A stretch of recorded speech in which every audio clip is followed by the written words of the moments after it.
All right, Christian Rivera here, Classic Cars of Palm Beach, doing a walk around video on this Ram 2500 ProMaster high top. We'll get started right away. Front bumper seems to look real good. Grill looks good. Driver's side bumper looks good. Headlight looks good.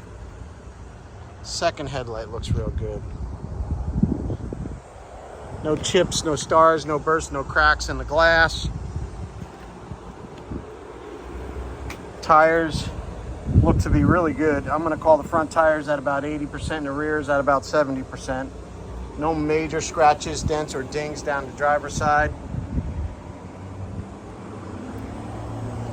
Going around the back, a couple little tchotchkes here. This just got off a transport truck, so there's a whole bunch of bugs. That's all coming off. Bumper seems to be in good shape. Passenger side looks great also. Really no complaints cosmetically.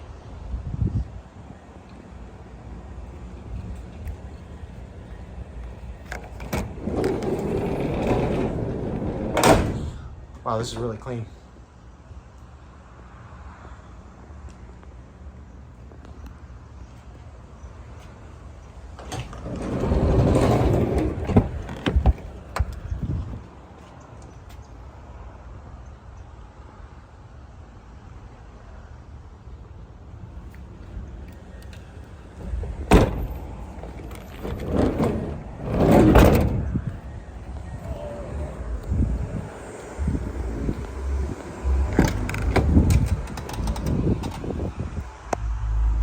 No smoke smell, no mold or mildew smell, no pet or dander smell, super clean. There we go.